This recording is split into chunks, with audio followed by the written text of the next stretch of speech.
अगर वो बहू और सास का पिछले जन्म दिखाए जाए, जो अभी की जो बहू आई पिछले जन्म में उसकी कौन थी? सास थी। 4 बजे उसके कमर में लात मारी थी चक्की पीसने के लिए, आटा पीसने के लिए, कई सत्संग में जाने से रोका था, और अब थोड़ी बोलते हैं तो रोना आता है। इसीलिए कहते हैं ना, सास भी कभी बहू थी। तो इसी तरह ये हमारे आपस में कोई ना कोई जन्मों के कार्मिक अकाउंट है। कोई किसी ने राजा बन करके अपने अंडर में रखा होगा, कभी राजा बन करके उसने अपने राजा से निकाल दिया होगा, तो यहां भी ऐसे होगा। तो इसीलिए बाबा कहते बच्चे, अगर कुछ ऐसी बातें हैं तो मेरा कोई हिसाब किताब समझ करके ऐसी बातों को हमें चिंतन करने के बजाय उसको भूल जाना है, तब व्यर्थों से मुक्त बनेंगे। इसलिए कर्मों के सिद्धांत को याद रखो। समझो चलते चलते किसी ने गाली दी या अपमान किया, तो क्या सोचो, अच्छा इसका भी बहुत दिन का बाकी था, आज पूरा हो गया।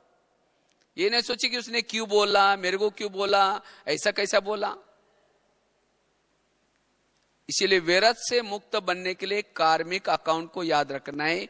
मेरे हिसाब किताब आए और इस हिसाब किताब को मुझे चुक्त करना है। चुक्त करने के 3 तरीके बाबा ने सुनाया। अगर आप खूब योग लगाते हैं, ऐसे हिसाब आएंगे नहीं सामने। अगर योग नहीं लगाएंगे तो सहन करना पड़ेगा। अगर सहन नहीं करेंगे तो फिर ड्रामा में विनाश भी रखा हुआ है। विनाश किसी लिए रखा है? आपस के हिसाब किताब चुक्त। तो अच्छा है ना, योग लगा करके चुक्त करो या सहन करके चुक्त करो। तो ऐसे अगर हम व्यर्थों से मुक्त बनेंगे तब हमारे अंदर सहन शक्ति आएगी, और जिसके पास सहन शक्ति आई उसके साथ और भी शक्ति आएगी। जिसका व्यर्थ खत्म हो गया वो स्वधर्म में टिक सकता है, वो आत्म स्थिति का अनुभव कर सकता है, आत्मा का अनुभव कर सकता है। ये आत्मा का अनुभव क्यों नहीं होता? क्योंकि सारा दिन लगातार मेरे अगर लीकेज हो रहे हैं, निगेटिव सोच चल रहे हैं, उसकी शक्तियां नष्ट हो रहे हैं, वो आत्मा का अनुभव नहीं कर सकता। आत्मा क्या चीज है? जिसके संकल्प कम चलते हैं, पॉजिटिव चलते हैं, उसकी ऊर्जा बचते हैं, उसी ऊर्जा का नाम है आत्मा। तो इसीलिए अगर मुझे अशरीरी बनना है, विधेयी स्थिति का अनुभव करना है, इसलिए मुझे व्यर्थ से मुक्त बनने की आवश्यकता है। और इसीलिए खास बाबा ने इसी सीजन में, खास तो शिवरात्रि में, और इसी सीजन की टोटल मुरलियां व्यर्थ से मुक्त बनो। और ऐसे जब व्यर्थ से मुक्त बनेंगे, अगर मेरे वृत्ति में किसी के प्रति निगेटिव कुछ भी नहीं, तब हम हल्के बनेंगे, फरिश्ता बनेंगे। जो बातें मुझे समर्थ बनाती है उन बातों का पुरुषार्थ करो। अमृत वाला योग करने से समर्थ बन जाएंगे, मुरली सुनने से समर्थ बन जाएंगे, शुद्ध अन्न खाने से समर्थ बन जाएंगे, पवित्रता की धारणा करने से समर्थ बन जाएंगे। जितना आप अपने मन को कंट्रोलिंग पावर, रूलिंग पावर, स्वराज्याधिकारी बनेंगे, समर्थ बन जाएंगे। जितना आप सेवा करेंगे, निस्वार्थ सेवा, सरल चित्त हो करके, निमित्त भाव से, उससे आपको दुआएं मिलेगी, और ये दुआएं आपको समर्थ बना देंगी। इसीलिए बाबा कहते हैं बच्चे, समर्थ बनने का पुरुषार्थ करो।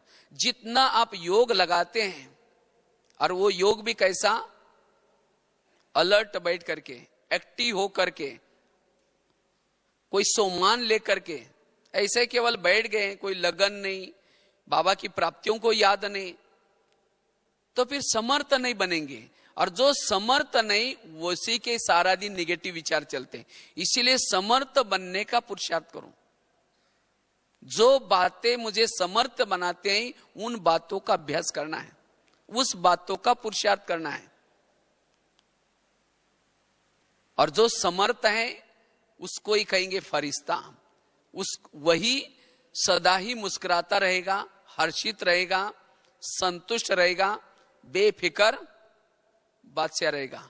तो इसीलिए 6-7 बातें और भी बहुत सारी बातें हैं, लेकिन ये मूल जो हमें व्यर्थ में लाती है ऐसी बातें, तो इन बातों को अब यहां ही छोड़ के जाना है।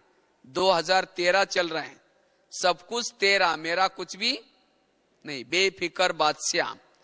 तो इसीलिए व्यर्थ से मुक्त समर्थ बन करके अपने कर्म क्षेत्र पर जाना है। और इसलिए 7-8 दिन आपको ये समर्थ बनने के लिए, मधुवन क्या है, पावर हाउस है, यहां जो भी आएगा क्या बनेगा, समर्थ। तो जो भी आपका कुछ रहा हुआ है उसको अब इस पावर हाउस में खत्म करके जाना। ठीक है, ओम शांति।